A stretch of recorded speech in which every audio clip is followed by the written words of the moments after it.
Donc, démanteler l'esprit de Léviathan. Tu veux-tu dire à ton voisin l'esprit de Léviathan? Je sais que la plupart des gens se disent, mais c'est quoi ça? Vous allez voir tantôt. Mais je vous ai parlé, vous savez, à travers les semaines, les dernières semaines, je vous ai parlé, surtout la semaine passée, de cette histoire des deux fils dans la maison du Père. C'était la parabole avec le fils prodigue. Puis, on a vu, même avec le fils aîné, finalement, c'était deux fils qui étaient perdus dans la maison du Père parce qu'il n'y avait pas cette révélation-là de l'amour du Père. Fait qu'on a vu qu'on peut se retrouver à être chrétien, à être dans la maison de Dieu, mais avoir une mentalité d'orphelin. Puis, ça peut être, c'est ça, une mentalité telle que le frère du fils prodigue, le fils aîné, une mentalité où est-ce que tu cherches à être un bon chrétien, tu cherches à faire tout ce qu'il faut pour être approuvé de Dieu, mais finalement, tu te retrouves à être insatisfait, tu te retrouves à vivre sous un ciel fermé parce que tu ne réalises pas tout ce que tu as dans la maison du Père. Tu ne réalises pas que c'est plus toi qui as besoin de faire pour avoir, mais tu as tout simplement besoin de te mettre dans une position de recevoir pour vivre ton héritage. Puis ça a vraiment... C'est tellement important de le comprendre parce que sinon, on va se retrouver à être des chrétiens qui vont être frustrés, qui vont être jaloux de voir qu'est-ce que nos frères et nos sœurs ont sans avoir mérité. Un peu comme le frère du fils prodigue qui avait dit dans Luc 15 au verset 29 à 32, il avait dit à son père, quand il avait vu son père, comment est-ce qu'il avait accueilli son frère qui venait de dépenser tout l'héritage, qui était avec les prostituées, donc il n'y avait rien, il n'y avait rien à être acclamé par le père. La réaction du père aux yeux du fils aîné, ça faisait pas de sens. Donc c'est pour ça qu'il dit à son père, « Voilà tant d'années que je suis à ton service sans jamais désobéir à tes ordres et jamais tu m'as donné un chevreau pour que je fasse la fête avec mes amis. Mais quand ton fils est arrivé, celui qui a mangé tes biens avec des prostituées pour lui, tu as tué le veau engraissé. » Et là, le père a dit, « Mon enfant, tu es toujours avec moi et tout ce que j'ai est à toi.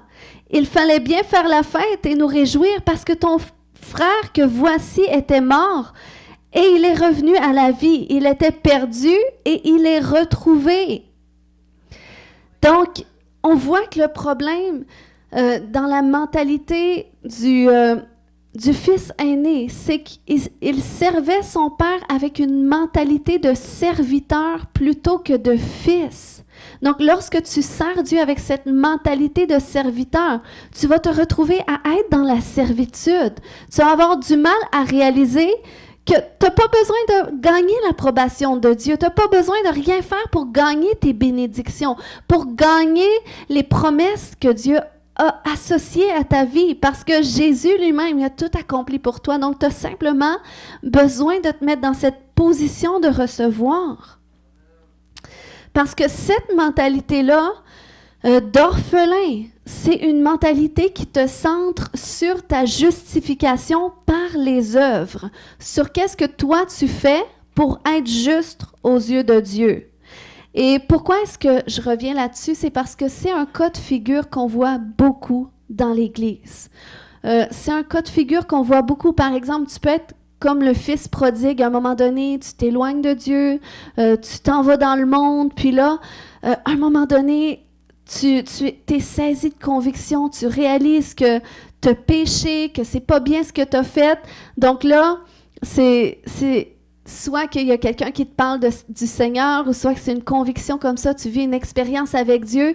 Fait que là, tu reviens à lui, tu choisis de revenir dans sa maison, mais là, tu as cette mentalité-là d'orphelin encore, où est-ce que tu cherches tu reviens pas dans sa maison comme un fils, mais tu veux revenir à lui comme un serviteur, comme celui qui dit, bon, là, maintenant, tu sais, je vais mettre ma vie en règle, puis là, je focus sur tout qu'est-ce que je fais pour être approuvé de Dieu. Non, c'est pas mieux au final, parce que c'est ce que le fils prodigue voulait faire au début. Dans Luc 15, 18, il s'était dit, je vais retourner vers mon Père et je lui dirai, Père, j'ai péché contre le ciel et contre toi. Donc, jusque-là, c'est bien parce que là, il est saisi de conviction, il est déjà dans la repentance.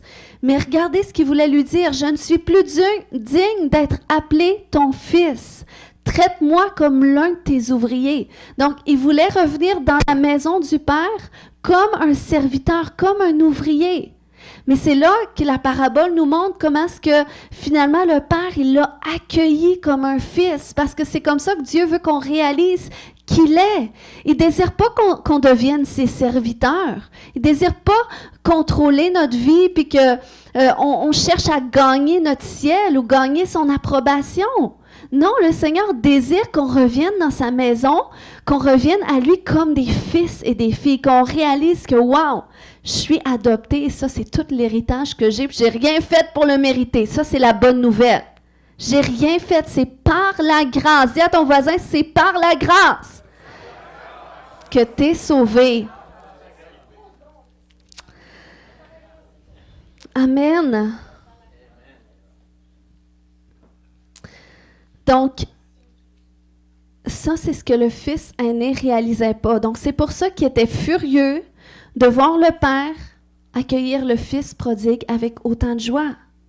Parce que lui, il était convaincu que parce qu'il servait Dieu avec acharnement, parce qu'il obéissait à tout ce qu'il lui demandait, eh bien, il pensait qu'il gagnait une certaine approbation, une certaine notoriété, qu'il aurait mérité une certaine position. Donc, c'est pour ça qu'il dit, mais pour moi, tu n'as jamais tué le veau gras, mais pour lui, tu le fais. Donc, ça veut dire que tout ce qu'il fait, c'est en espérant retirer quelque chose. Mais c'est pour ça que le Père dit, t'as peu, tu comprends pas. Depuis toujours, tu es à mes côtés, puis tout ce que j'ai, c'est déjà à toi. Donc, tu n'as pas besoin de rien faire pour le gagner. Mais lui, dans sa mentalité, parce qu'il ne comprenait pas l'amour du Père, qu'il avait cette mentalité d'orphelin, qu'il se sentait quand même loin du Père, il se sentait séparé du Père parce qu'il ne voyait pas son héritage. Donc, c'est ce que la mentalité d'orphelin fait. Donc, on voit dans cette histoire que les deux fils sont perdus, qu'il y en a un des deux qui n'avait pas la révélation de l'amour du Père, puis qui n'avait pas envie d'être un serviteur. Donc, il est allé combler ce manque d'amour dans le monde, dans la débauche. Et tu as l'autre qui s'acharne à être un bon serviteur, mais qui ne comprend pas que l'amour du Père n'a rien à voir avec son service.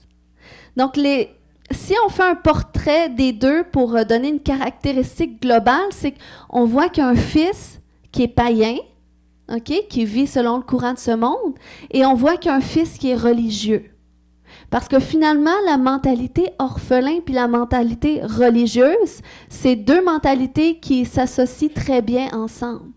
L'un ne va pas sans l'autre. Parce que la mentalité religieuse, c'est basé sur qu'est-ce que moi je peux faire pour gagner mon salut, pour gagner l'approbation de Dieu, pour gagner mon ciel. Donc, c'est basé sur qu'est-ce que moi je peux faire, ce qui fait en sorte que tu vis sous un ciel fermé. C'est pour ça, quand tu es là, tu es frustré.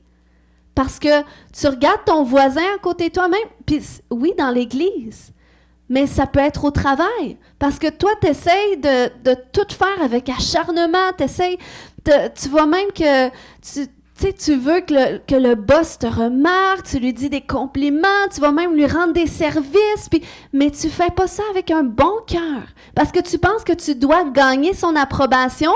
Fait que ce qui fait en sorte que même le boss ne te reconnaît pas comme tu aimerais qu'il te reconnaisse. Pourquoi? Parce que tu as cette mentalité d'orphelin, ça se manifeste dans tout, pas juste dans l'Église. Même dans le couple, je pourrais dire que, wow, moi, c'est vrai que je suis appelée à être soumise à mon mari, je suis appelée à être sa servante, à appeler mon mari mon Seigneur, comme Sarah envers Abraham. Mais si je fais ces choses-là, je fais comme pour respecter la loi et pour que mon mari me remarque, pour qu'il me traite d'une certaine façon en retour, Tu sais, si je le fais dans le but de gagner quelque chose, eh bien, je ne l'aurai pas en retour. Parce que le problème est au niveau de ma mentalité. C'est pas comme ça que ça fonctionne dans le royaume de Dieu. Parce qu'on voit que le Fils prodigue, la façon qu'il a pu recevoir l'amour du Père, qu'il a pu être rétabli dans sa position de Fils, c'est à partir du moment qu'il a réalisé la bonté du Père. Donc, puis Romains 2,4 nous dit que la bonté de Dieu nous pousse à la repentance. Donc, parce qu'il a commencé à réaliser comment est-ce qu'il y a de l'abondance dans la maison de son Père, comment est-ce que même son Père, il est bon pour les ouvriers, eh bien, ça l'a mis dans une posture de repentance parce qu'il a réalisé la bonté de Dieu. Fait que tout était tourné vers Dieu, la bonté de Dieu, ce qui a fait en sorte qu'il a pu recevoir de Dieu. Donc, c'est tellement important d'avoir cette mentalité-là de fils et de fille que tu n'as rien besoin de faire. Tu n'as pas besoin de gagner l'approbation de Dieu. Tu n'as pas besoin de gagner les bénédictions que Dieu veut faire pour toi. Du moment que tu comprends que c'est Jésus lui-même qui a fait tout le parcours, qui a fait jusqu'à la croix pour que tu puisses être fils et fille, pour que juste en croyant en Jésus, tu puisses être sauvé, guéri, délivré, racheté, que tu aies accès à la vie abondante. Et ça, c'est du moment que tu crois en Jésus, que tu crois, que tu réalises que, wow, la bonté de Dieu, Dieu a envoyé son Fils bien-aimé sur la terre pour que je sois sauvé. Mais moi, je lui donne ma vie. Je lui donne ma vie parce que je réalise sa bonté. Donc, tu te mets sous un ciel ouvert. Puis là, c'est là que des fois, on voit des beaux petits chrétiens nouveaux qui rentrent dans l'Église, que waouh, ils réalisent que c'est simple. Puis là, on les voit marcher sous ce ciel ouvert, ils sont tellement heureux, tellement contents. Puis toi, tu es dans la maison du Père, ça fait des années. Tu n'as pas encore ton miracle de guérison. Tu vis des obstacles, des problèmes financiers. Tu dis, wow, t'as peu, elle va voir c'est quoi la vie chrétienne. Elle va voir que non, c'est pas si facile que ça. Puis parce que moi, je suis dans l'Église, je suis impliquée dans le service, je fais tout ce que je dois faire. Mais regarde qu'est-ce que je vis pas. Fait que si elle pense qu'elle, la vie est si belle que ça, tu sais, puis c'est ça. Ça, c'est cette mentalité-là religieuse. Puis il y en a beaucoup dans les églises. Puis lorsque tu es à cet endroit, eh bien, c'est là que tu peux devenir légaliste. Puis selon le dictionnaire, le légalisme, quelqu'un qui est légaliste, c'est quelqu'un qui pratique un respect absolu de la loi, spécialement de la loi religieuse. Donc, ces gens-là, souvent, quand ils vont être légalistes, c'est que ça va se manifester dans leur hyper-spiritualisation. C'est comme, ils sont tellement focusés sur les œuvres, puis d'une façon qui les hyper-spiritualise. En tout cas, vous vérifierez si ça existe. Sinon, j'espère que vous comprenez. Mais le fait qu'ils sont comme ça, qu'ils sont dans cette hyper-spiritualisation-là, focusés vers leurs œuvres, eh bien, ça fait en sorte qu'ils cherchent à prendre en délit les autres. C'est comme le fruit qu'ils vont porter. Puis ça, on voit ça dans la parole de Dieu parce que c'est ce que les religieux essayaient de faire avec Jésus. Ils essayaient constamment de piéger Jésus. Ils étaient tout le temps pas loin de Jésus. Hein? Quand il se passait quelque chose, ils se demandaient, tu sais, avec la femme adultère, ils l'ont amenée au centre. Ils voulaient voir comment est-ce que Jésus va réagir. Est-ce qu'il va la lapider parce qu'elle a été prise en délit. Donc, c'était tout le temps une façon de vouloir piéger Jésus. Est-ce que Jésus va guérir le malade le jour du sabbat alors que c'est pas permis? Est-ce que Jésus, les disciples de Jésus ne se lavent pas les mains avant de manger, mais c'est une loi très importante. Donc, tout le temps, il était là à essayer de piéger, de prendre en délit Jésus et ses disciples. Et pourquoi? Parce qu'ils étaient focalisés sur les œuvres. Et ils étaient tellement certains que leurs œuvres les rendaient justes, que ça les rendait tellement orgueilleux. Puis c'est pour ça que Jésus les a repris à un moment donné dans Luc 11, 39.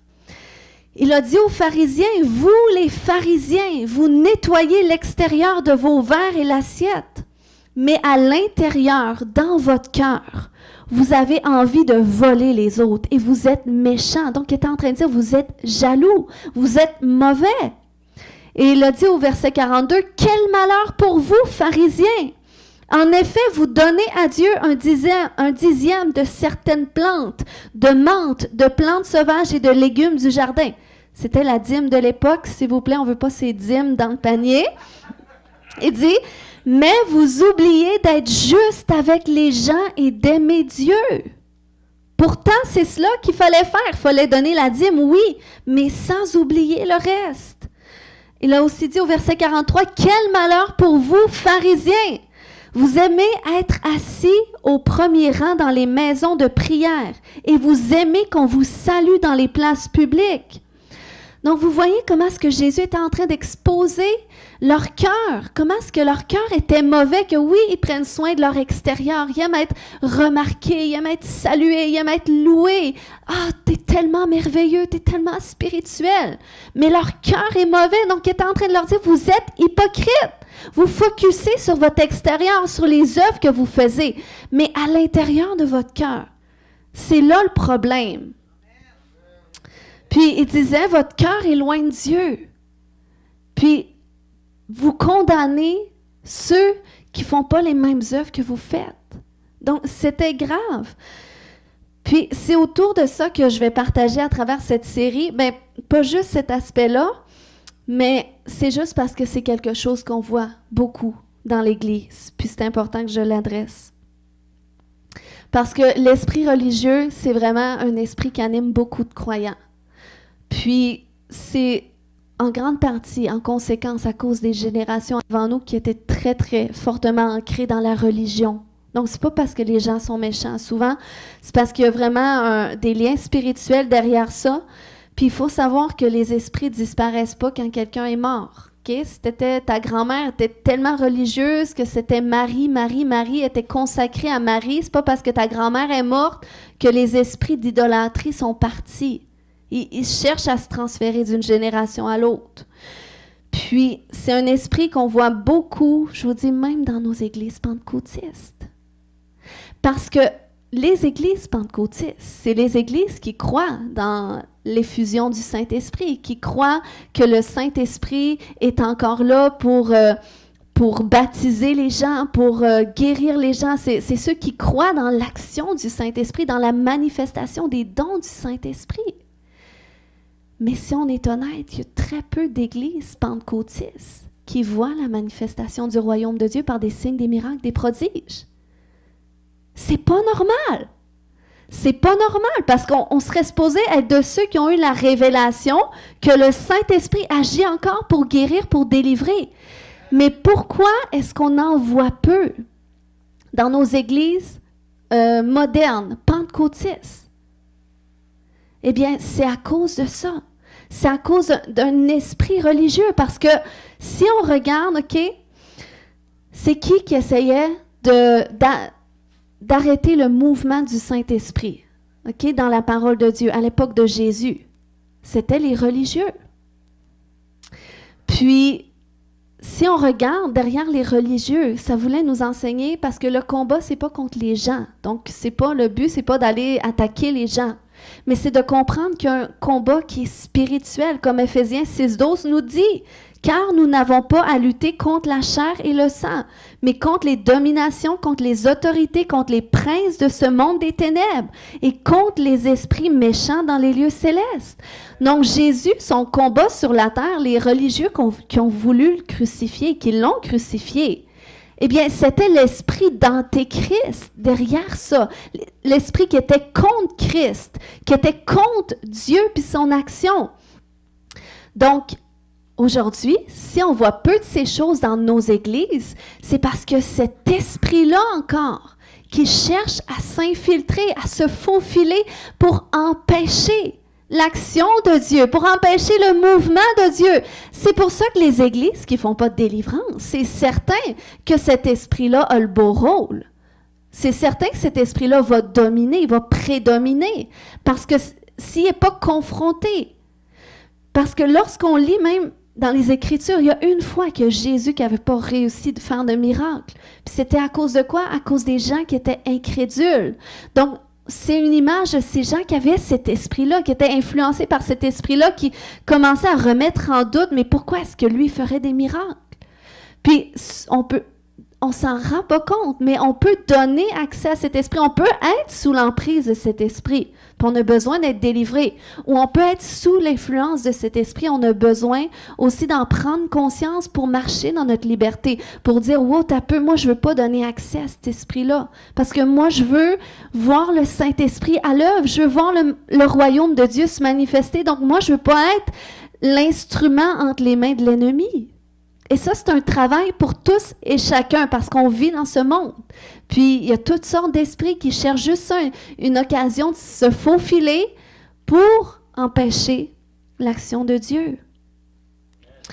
Puis, cet esprit religieux, c'est cet esprit qui veut te faire vivre sous un ciel fermé, qui veut t'empêcher de comprendre comment est-ce que Dieu pourrait se manifester surnaturellement. Tu sais, des fois, il faut juste pas trop que tu questionnes ce que tu vois, OK?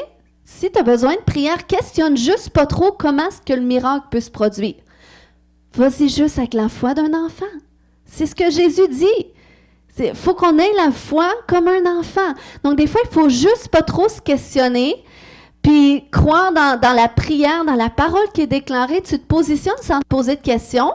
Puis c'est quand tu vois que ça fonctionne, là, tu dis « Wow! » Là, c'est là que ta foi est boostée. Puis la prochaine fois, oui, tu douteras pas. Mais si tu es pour douter, pose-toi pas de questions.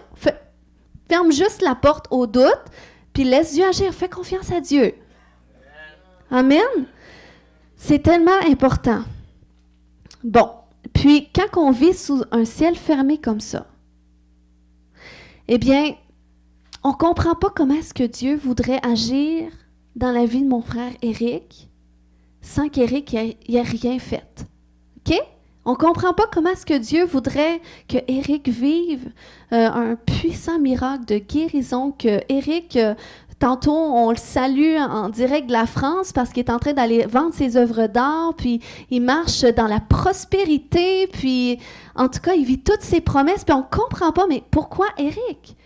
Éric, ça fait 3 semaines qu'il a manqué l'église, il a manqué les soirées de prière. Éric, il participe pas à telle activité, il n'est pas là dans les jeûnes et prières, l'évangélisation. Donc, pourquoi Dieu choisirait Éric? Donc, ça, c'est cette mentalité-là qui te fait remettre en question, qui te fait jalouser. Pourquoi est-ce que Dieu voudrait bénir ma sœur quand elle n'a rien fait? Mais du moment que tu comprends que ce n'est pas une question de toi, c'est une question de qu'est-ce que Jésus a fait que moi je reçois, qui me fait marcher dans ma destinée, qui me fait marcher dans des œuvres glorieuses, puis oui, ça va juste enflammer mon cœur pour Dieu. Amen.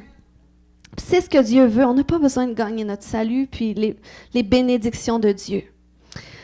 Donc, OK. Vous savez, si j'en parle, c'est parce que je le vois se manifester dans beaucoup de propos des gens, OK? Puis, pas juste dans notre Église, mais aussi à l'extérieur de notre Église, OK? Pour vous encourager, pas juste penser que c'est vous, mais c'est un fléau qui est répandu, puis dans la région. Puis, vous savez, c'est des choses qu'on voyait aussi dans la Bible, OK? Faites-vous-en pas, Dieu savait, OK? Parce que c'était un des problèmes que l'Église de Corinthe vivait.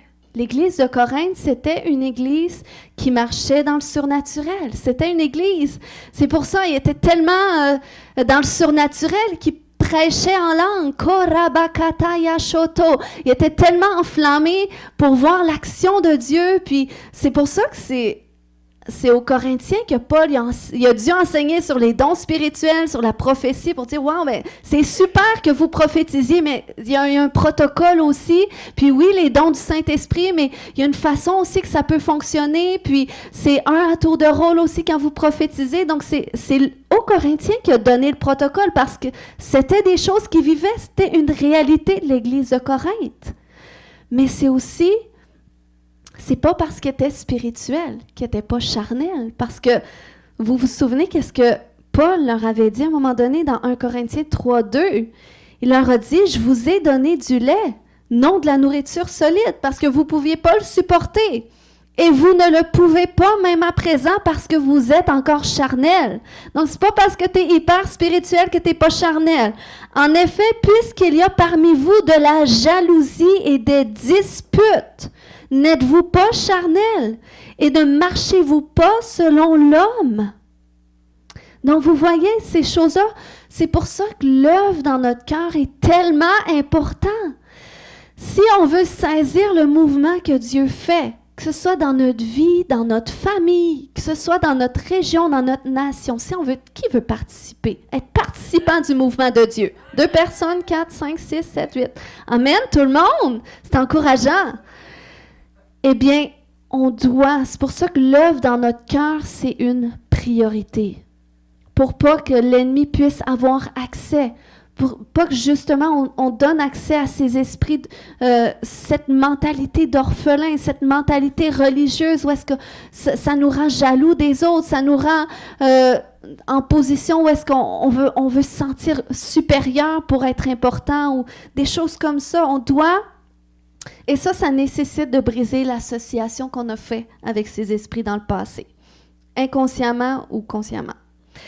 Donc, c'est vraiment de cette façon que l'ennemi s'introduit dans nos églises pour arrêter le mouvement de Dieu. On se souvient de ce passage-là dans 2 Timothée 3, 1, 7, qui est pour les temps dans lesquels on vit.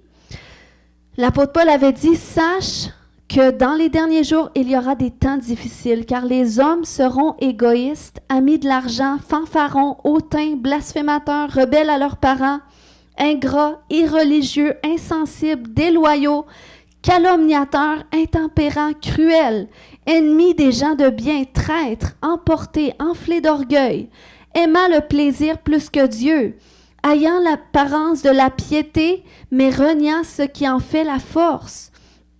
Éloigne-toi de ces hommes-là. Il y en a parmi eux qui s'introduisent dans les maisons et qui captivent des femmes d'un esprit faible et borné, chargées de péché, agitées par des passions de toute espèce, apprenant toujours et ne pouvant jamais arriver à la connaissance de la vérité. Donc ça, c'est une réalité. Ça décrit quel type de gens, mais vous savez, on en fait partie aussi, qu'on peut se retrouver à être là aussi, dans cette liste-là de gens.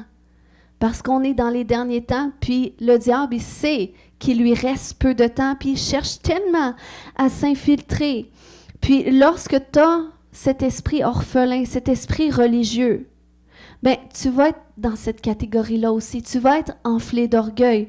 Tu vas être hautain. Tu peux être ami de l'argent. Tu peux te retrouver dans une case ou dans l'autre. Puis, ce regroupement-là qui est en train de montrer, ben ça regroupe un esprit, OK? Puis c'est là que je rentre dans ma thématique.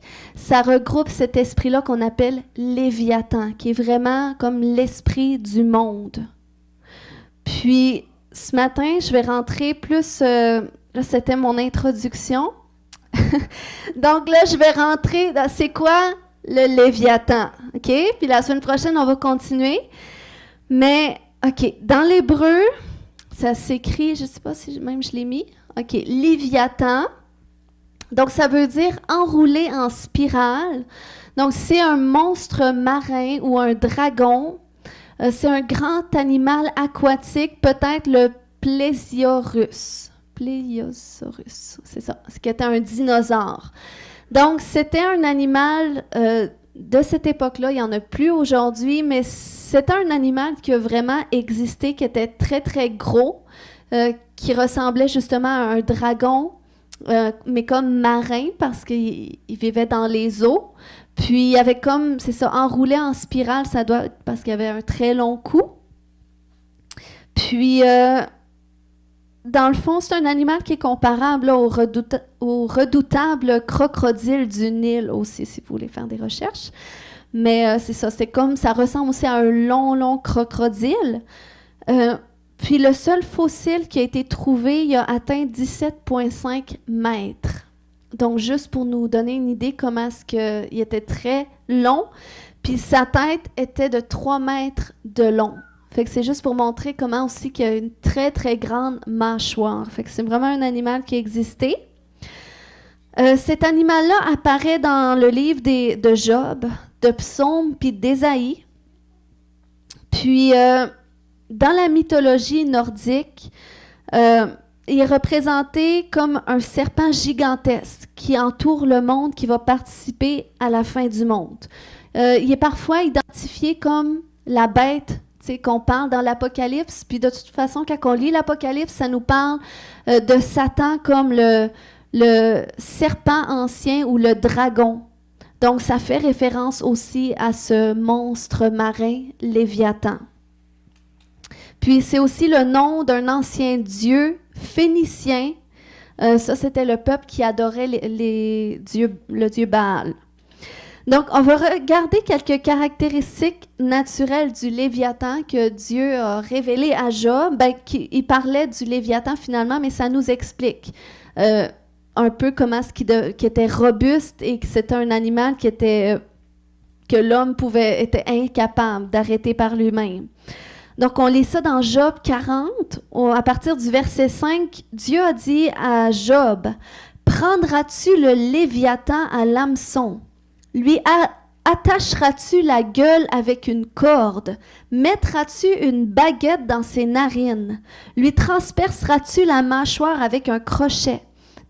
T'adressera-t-il de nombreuses supplications? Te parlera-t-il d'une voix douce? Conclura-t-il une alliance avec toi? Pourras-tu le prendre comme esclave pour toujours? Joueras-tu avec lui comme un oiseau? » On voit que Dieu était en train de lui montrer que tu vois comment le Léviathan, c'est impossible que tu puisses le saisir. L'attacheras-tu pour amuser tes filles? Des pêcheurs en feront-ils le commerce? Le partagera-t-on entre les marchands? Cribleras-tu sa peau de flèche et sa tête de harpon? Donc, vous voyez, c'était même impossible de saisir cet animal-là. Pose la main sur lui et tu te souviendras ensuite du combat et tu ne recommenceras plus. Donc, Dieu parle du Léviathan comme si c'est un animal que humainement, il ne pourrait pas réussir ni à combattre ni à saisir. Que c'est un animal qui est tellement puissant, qui est tellement robuste, qui est tellement solide que même les marchands, ils ne peuvent même pas le pêcher puis le vendre. Ils ne peuvent même pas faire du commerce avec. Donc, il est en train de dire que tu ne peux pas le capturer ni à l'hameçon, tu ne peux pas lier sa bouche, tu ne peux pas mettre les flèches contre sa peau. Ça ne peut rien faire. Tu ne peux pas t'emparer de lui à la façon humaine. Donc, ça nous image aussi, parce que lorsque la Bible nous parle de des choses comme ça, nous décrit des choses qui sont naturelles, souvent, on peut voir aussi, on peut le transférer dans un aspect spirituel, OK? Puis ça nous montre comment est-ce que spirituellement, c'est une créature qui est difficile à arrêter. Je vais en parler un peu plus, mais dans le fond, dans les autres passages dans la Bible qu'on en parle, dans Psaume, dans Ésaïe, on le rattache à une puissance maléfique qui se cache derrière les nations païennes hostiles au peuple de Dieu, qui le manipulent et qui agissent dans l'histoire par l'intermédiaire des grandes puissances dont la Babylonie, l'Égypte et l'Assyrie. Donc, il y a aussi un passage où est-ce que Dieu avait dit par le prophète Ésaïe dans Ésaïe 37, « En effet, le secours de l'Égypte est illusoire et creux. C'est pourquoi je l'ai appelé le monstre au repos. » Et ça fait référence à ce Léviathan, mais ce Léviathan au repos. Donc, Dieu était en train de dire, parce que c'était le peuple d'Israël à l'époque, il y avait toujours l'Égypte dans leur cœur. Ils voyaient comment l'Égypte prospérait, comment est-ce que la vie serait peut-être plus facile en Égypte. Mais Dieu est en train de dire, le secours de l'Égypte est illusoire. C'est un monstre au repos, ce monstre marin qui est en spirale, tout ce qu'il veut, c'est rendre captif le peuple de Dieu, c'est égorger le peuple de Dieu, l'empêcher d'être libre. Puis, ces trois peuples, Babylonie, Assyrie et Égypte, dans l'histoire, lorsqu'on lit l'Ancien Testament, c'était les trois peuples qui étaient mandatés pour la destruction du peuple de Dieu. Donc, il y avait vraiment derrière eux cet esprit antéchrist, cet esprit contre Dieu. Puis on sait que derrière le monde naturel, eh bien, il y a un lien étroit avec le monde spirituel. Pour ça, la Bible nous dit que le combat, c'est pas contre les gens, mais c'est spirituel, c'est contre qu'est-ce qui les anime derrière eux. Puis Dieu avait dit aussi dans Ésaïe 24, 21, « En ce temps-là, l'Éternel châtira dans le ciel l'armée d'en haut et sur la terre les rois de la terre. » Donc, tu sais, vous voyez, ça nous parle d'un combat qui va se mener dans le ciel, mais aussi qui va avoir un impact sur la terre.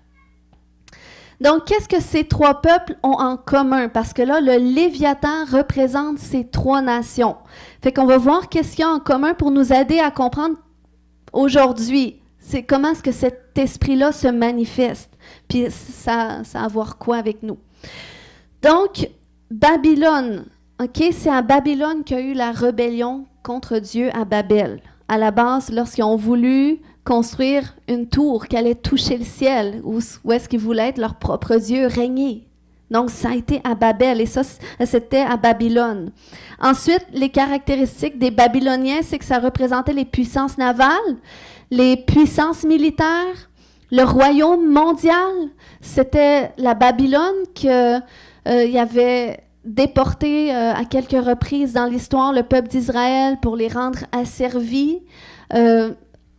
Et ça, on le voit à l'époque du livre de Jérémie, de Daniel, d'Ézéchiel. Donc, lorsque le peuple était en exil, eh bien, c'était à cause des Babyloniens.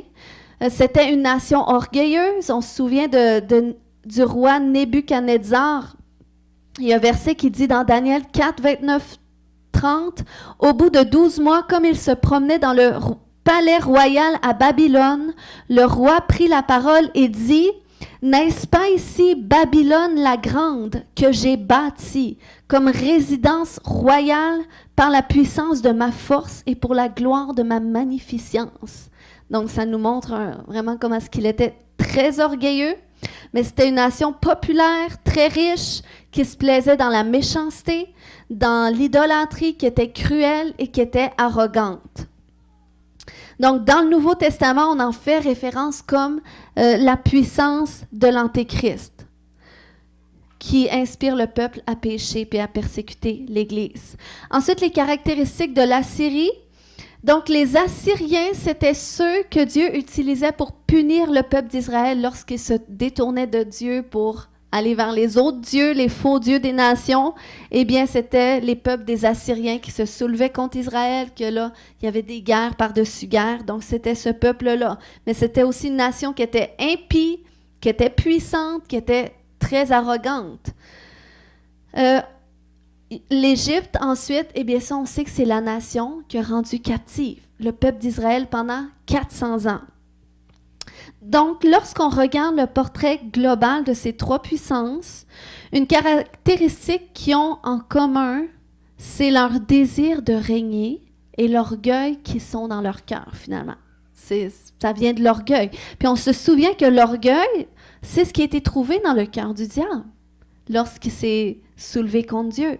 La Bible dit dans Ézéchiel 28, 15, « Tu as été intègre dans tes voies, en parlant du diable, depuis le jour où tu fus créé, jusqu'à celui où l'iniquité a été trouvée chez toi. » Un autre verset dit dans Abdias 1.3, « L'orgueil de ton cœur t'a égaré. Toi qui habites le creux des rochers, qui t'assis sur les hauteurs et qui dis en toi-même, qui me précipitera jusqu'à terre? » Donc, c'était l'orgueil. C'est encore l'orgueil qui anime le diable. Donc, c'est pour ça que ces trois nations, leur désir de régner, leur désir d'être au-dessus de tout, c'est vraiment un fruit de l'orgueil qui est dans leur cœur. Et l'orgueil, c'est quoi? C'est une opinion très avantageuse qu'une personne a de sa propre valeur, aux dépens de la considération due à autrui. Donc, je sais qu'il n'y a personne qui est concerné par ça ici aujourd'hui, mais on va quand même en parler parce que c'est certain que c'est sûr que là, on parle d'un gros dragon méchant, puis on ne se sent pas trop interpellé, la Babylone, tout ça. Mais l'orgueil, c'est quand même quelque chose qui fait partie de ce monde, qui fait partie de la chair. Amen? Puis c'est pour ça qu'on a besoin de comprendre qu'on peut être vulnérable, à donner accès à cet esprit qui cherche à s'infiltrer dans notre vie, puis détruire les familles par la division, détruire les églises par la division, détruire les relations. C'est souvent l'orgueil qui fait en sorte qu'un couple va se séparer. Mais il peut y avoir d'autres facteurs aussi, mais les disputes, souvent, il y a un conflit qui se règle parce qu'il y a quelqu'un qui choisit de piler sur son orgueil, puis de réaliser ses torts, puis de chercher à se réconcilier. Donc, l'orgueil, c'est quelque chose qui nous concerne tous. Puis, ça, c'est le même esprit, OK? L'orgueil, la jalousie, c'est le même esprit qui était derrière ce frère aîné, OK? Qui avait cette mentalité d'orphelin, cette mentalité religieuse. Parce que c'est un esprit qui produit la jalousie, qui produit la rébellion, qui produit le contrôle. Parce que on le voit même dans sa réaction. « T'as jamais fait ça pour moi? » Ton autre fils, il arrive de tout dépenser l'héritage, il arrive avec les prostituées. Donc, il était en train de décider qu'est-ce que l'autre fils devrait mériter. Ça, c'est l'orgueil qui fait ça. C'est la jalousie. Donc, c'est issu de cette mentalité-là. Et il faut comprendre qu'on peut être sauvé, qu'on peut être dans la maison de Dieu et être sous l'influence de cet esprit-là. Puis c'est comme ça qu'il s'introduit dans notre Église ou même à travers l'organisation. Puis le fait que dans Job, ça met autant d'emphase sur la bouche, qui est difficile, que tu ne peux pas l'attraper avec un hameçon, que tu ne peux pas lier sa bouche, que tu ne peux pas fermer sa bouche. Eh bien, ça nous montre que c'est par la bouche que cet esprit se manifeste. Et c'est une bouche qui est difficile à fermer. Puis il y a un autre verset dans Job qui dit... Job, en tout cas, il était dans cette difficulté, dans la douleur, et là, il commence à dire qu'elle soit maudite. Il parlait de la nuit qu'il vivait par ceux qui maudissent les jours. Ceux qui maudissent les jours, c'est les sorciers. Qu'elle soit maudite cette nuit par ceux qui maudissent les jours, par ceux qui savent exciter le Léviathan. Donc, vous voyez, il ne parlait pas de la créature physique, là. C'était spirituel, par les sorciers. Donc, il est en train de dire que les sorciers, lorsqu'on maudit, la malédiction excite ce Léviathan, excite ce monstre spirituel. C'est ce qui lui permet d'être en activité. Et par rapport à la bouche, par rapport à la langue, il y a ce passage de Jacques 3, au verset 8 à 10, qui dit « La langue, aucun homme ne peut la dompter. C'est un mal qu'on ne peut réprimer. Elle est pleine de venin mortel. Par elle, nous bénissons le Seigneur notre Père et par elle, nous maudissons les hommes faits à l'image de Dieu. De la même bouche sortent la bénédiction et la malédiction. Il ne faut pas, mes frères, qu'il en soit ainsi. » Donc, c'est pour ça que c'est vraiment un combat qu'on a tous à mener. Donc, c'est pour ça qu'on doit réaliser jusqu'à quel niveau. OK? Parce que c'est comme ça qu'il y a tellement de choses qu'on détruit juste par les paroles qui sortent de notre bouche. Et ça, je l'ai compris. Ce passage-là, comme de quoi que c'est un venin mortel. J'étais toute jeune croyante, je pense que j'avais même pas 1 mois avec le Seigneur. Puis je travaillais à ce moment-là, je faisais des plans de bâtiment dans une compagnie. Puis il y avait un homme qui travaillait là aussi. J'étais dans le bureau avec 2 autres filles. Puis en tout cas, j'étais comme dos, la porte était là, moi j'étais comme ça. Puis il y avait tout le temps quelqu'un qui rentrait dans le bureau pour parler aux filles. Puis tu sais, au début, je me disais, waouh, mais c'est vraiment quelqu'un qui a le sens de l'humour, il rit tout le temps. Mais à toutes les fois qu'il riait, finalement, c'était pour parler de quelqu'un d'autre dans l'entreprise. Fait que là, puis il riait fort. Puis là, mais il parlait des gens. Tu sais, au début, tu te dis, waouh, ça a l'air de quelqu'un qui est de bonne humeur tout le temps, tu sais. Mais non, tu sais, il parlait, tu sais, t'as-tu vu qu'est-ce qu'il a dit? Ben oui. Puis là, c'était tout le temps ça. Fait que là, bon, moi, j'en faisais pas de cas. Mais à un moment donné, il ouvre la porte. Puis là, il part à décoller, à parler aux filles, mais là, il commence à rire. Puis là, moi, je me tourne, mais au même moment, j'ai vu une fumée rougeâtre sortir de sa bouche, puis c'était spirituel. Puis, ça m'a tellement saisie parce que là, j'ai réalisé que, wow, c'est ce qui sort spirituellement de sa bouche lorsqu'il parle des autres comme ça, même s'il dit en riant. Tu sais, des fois, tu parles des autres en riant. T'as-tu vu la maison qu'elle s'est achetée? Tu sais, ça n'a pas de l'air méchant parce que tu souris. Mais c'est malsain dans ton cœur parce que tu veux dire, tu sais. Mais c'est là que j'ai vu que, wow, nos paroles, ils ont vraiment, tu sais, un impact spirituel. Puis non seulement pour les gens qui le disent, mais c'est là que je voyais que, tu sais, ça, c'est ce qui sort de sa bouche, mais eux autres qui se mettent en accord avec lui en disant « Ah, c'est vrai ça, ben ça n'a pas de bon sens. » Mais eux autres, ils reçoivent ça aussi, ça tombe sur eux, ça les imprègne. Donc, c'est là qu'il faut faire attention, il faut réaliser la puissance de ça. Parce que cet esprit-là, le Léviathan, il cherche à s'infiltrer dans l'Église par les paroles de notre bouche, OK? Pour causer la discorde et la division entre les frères et entre les sœurs. Pour parler de l'un et l'autre. Et ça, c'est tellement facile, OK? Mais c'est pas parce que quelqu'un n'est pas d'accord avec toi ou que tu n'es pas d'accord avec la décision que quelqu'un a faite ou sa façon de voir les choses ou sa façon de comprendre un verset biblique, c'est pas parce que tu n'es pas d'accord que tu devrais aller le dire à une autre personne qui est d'accord avec toi pour dire « T'as-tu vu, cette personne-là n'est pas d'accord? » Parce que quand tu fais ça, tu excites le Léviathan. Tu excites cet esprit-là qui désire justement la destruction du mouvement de Dieu. Donc, c'est comme ça qu'il s'insère. C'est ce qui fait en sorte qu'à un moment donné, la division, la discorde, on la laisse tellement entrer que, oups, l'Église se sépare en deux. Tu as une gang qui part d'un bord, tu as une gang qui part de l'autre. Puis, la majorité des églises de notre région, c'est quelque chose qu'on a vu, qu'on voit se manifester. Ça peut arriver, OK, que tu n'as pas la même vision que quelqu'un d'autre, puis Dieu t'appelle à marcher avec d'autres gens qui ont la même vision que toi. Mais ce n'est pas toujours le cas. Des fois, il faut juste apprendre à marcher ensemble dans une direction. D'abord, qu'on a la même vision, on peut être différent à d'autres niveaux. On peut avoir des dons différents, des talents qui sont différents, mais trouver une façon d'avancer ensemble. Mais quand la discorde, la division, elle a trop pris d'espace, c'est impossible. On ne peut plus avancer ensemble. Puis, si tu regardes juste même ici dans la région,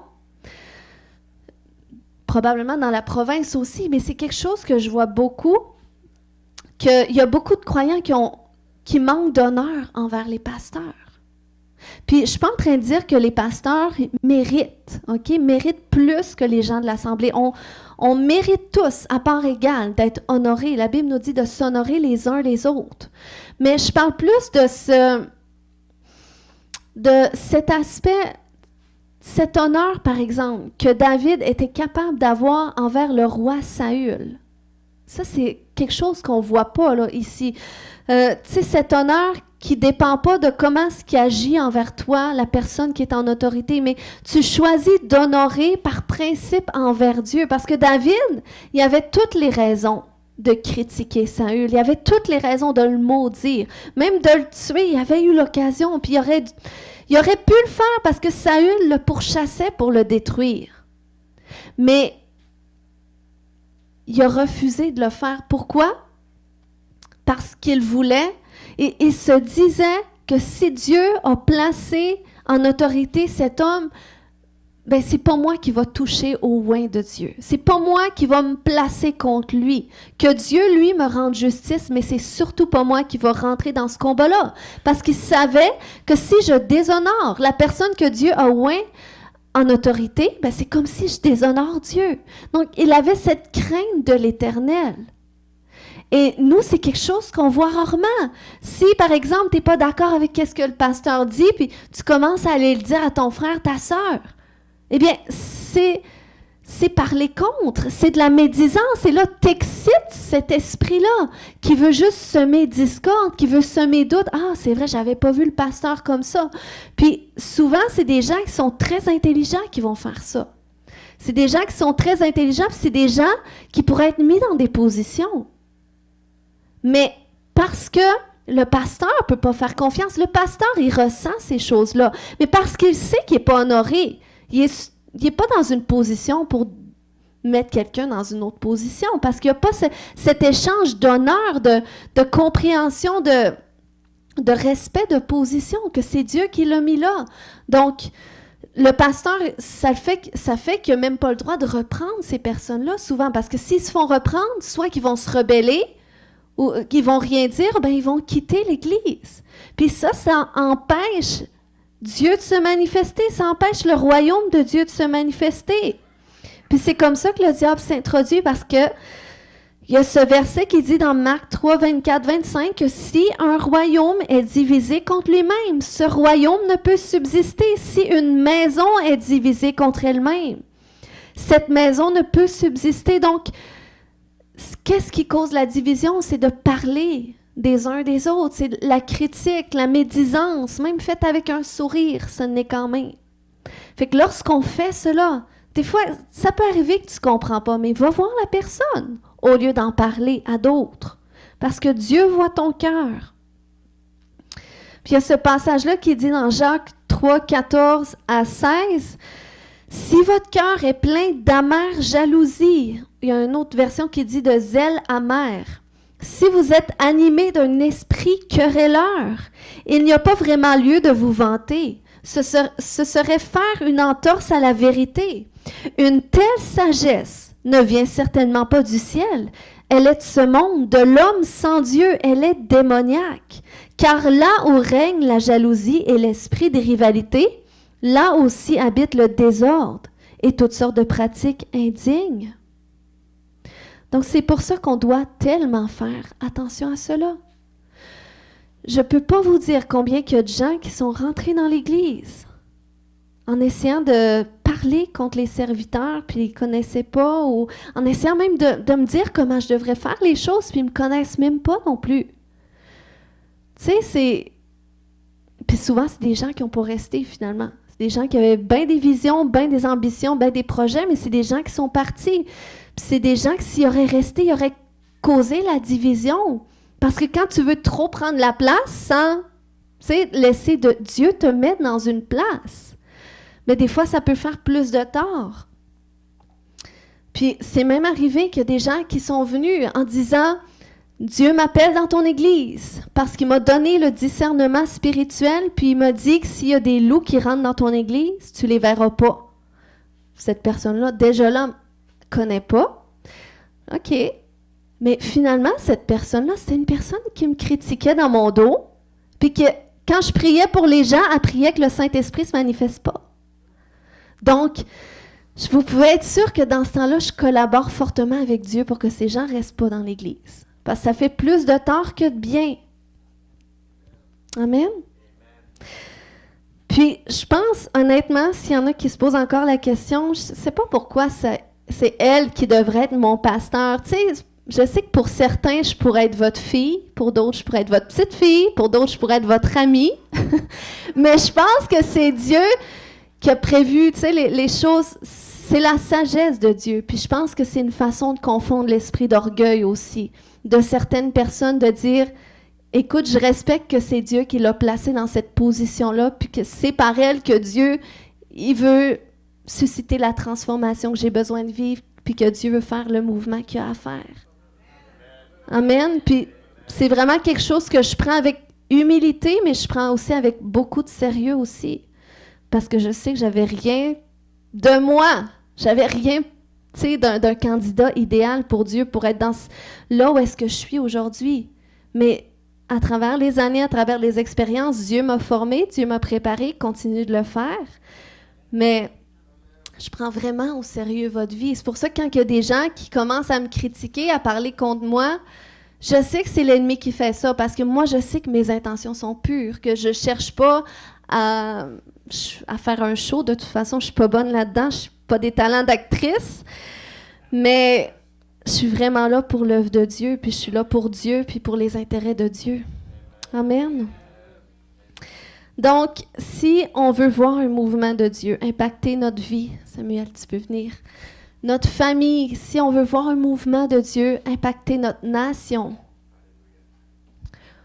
On doit faire attention de ne pas être cet instrument entre les mains de l'ennemi. On doit faire attention à qu'est-ce qui est pour sortir de notre bouche. Puis à force de faire attention, c'est comme, tu le sais qu'est-ce que tu aurais dit. Tu le sais qu'est-ce qui est dans ton cœur, mais tu as été capable de l'arrêter. Mais là, il faut que tu travailles qu'est-ce qui est dans ton cœur. Mais pourquoi est-ce que j'ai toujours envie de dire ça? D'où est-ce que ce désir de dire des paroles comme ça vient? Puis c'est là, c'est ce que tu dois traiter dans ton cœur. Parce que Dieu veut faire une œuvre de transformation dans notre vie. Il veut nous départir de toute insécurité. Parce que l'esprit, cette mentalité orphelin, cette mentalité religieuse, par manque de révélation d'amour du Père, ça fait que c'est des gens qui sont insécures. Ils ne savent pas à quel point que finalement, ça ne dépend pas d'eux, mais ça dépend juste de qu'est-ce que Jésus a fait pour eux, puis qu'ils peuvent simplement recevoir. Puis souvent, c'est des gens, c'est parce qu'ils ont été des fois rejetés, ils ont été rabaissés, puis qu'ils ont vécu beaucoup d'insécurité. Mais le Seigneur, à un moment donné, il veut te délivrer de ça aussi. Puis oui, ça prend de l'humilité pour l'admettre, mais c'est nécessaire si tu veux progresser, si tu veux aller là où est-ce que Dieu veut t'amener. Amen. Puis Dieu, il veut vraiment nous délivrer de toute limitation religieuse, de tout ce qui nous amène à vivre sous ce ciel fermé, parce que c'est certain que Dieu veut se manifester par des signes, des miracles, des prodiges. Dieu veut manifester sa gloire, il veut faire des choses qui sont inhumaines pour pas qu'on puisse en retirer la gloire, pour pas qu'on puisse se dire « Wow, ça c'est l'œuvre d'un homme », mais qu'on puisse simplement dire « Wow, Dieu est parmi nous, Dieu, c'est Dieu qui a agi, c'est Dieu qui a répondu. » Amen. Donc, mais pour ça, on doit briser toutes ces limitations religieuses qui viennent souvent d'un bagage, d'un héritage générationnel. On doit renoncer à ça. Quand tu vois que tu as le doute, l'incrédulité qui vient, quand tu vois qu'il y a de la jalousie ou de l'envie, non, tu prends autorité contre ça. Tu brises toute association avec la jalousie, avec l'orgueil. C'est pas une question de paraître toi. C'est une question de Dieu, que Dieu fasse son œuvre. Et oui, Dieu va faire son œuvre par toi. Il va te mettre dans des positions où est-ce que tu vas être à la tête et non à la queue. Où est-ce que tu vas être en haut et jamais en bas. Mais ça ne sera pas pour flatter ton ego à toi. Mais ça va être pour que Dieu soit glorifié par toi. Amen. Jésus a dit, il priait au Père, il dit, je leur ai donné la gloire que tu m'as donnée. Donc, Dieu veut qu'on marche dans la gloire de Jésus, dans la gloire que marchait Jésus sur terre. Puis oui, pour une catégorie de personnes, Jésus était détesté, Jésus était rejeté, Jésus était persécuté. Mais on comprend que c'était par l'Esprit qui anime ce monde. Puis il faut s'attendre qu'on va vivre ça, parce que tu ne peux pas plaire aux hommes et plaire à Dieu en même temps. Donc, c'est pour ça que si tu le fais pour toi, si tu veux que Dieu te mette dans des positions pour toi, tu vas te mettre dans une position où est-ce que tu vas finir par plaire aux hommes plutôt qu'à Dieu. Mais quand ta priorité, c'est Dieu. C'est pour que Dieu soit glorifié. C'est pour que Dieu soit manifesté. C'est pour que le nom de Dieu soit répandu. Eh bien, c'est là que Dieu va te mettre, il va t'élever, il va te mettre dans des positions d'influence, de leadership. Puis ça va lui faire plaisir de le faire parce qu'il sait qu'il peut te faire confiance. Il sait que tu ne le fais pas pour toi, mais tu le fais pour sa gloire. Amen. Galates 4, 6, 7 nous dit « Puisque vous êtes bien ses fils et ses filles, Dieu a envoyé dans votre cœur l'esprit de son Fils qui crie « Abba », c'est-à-dire « Père ».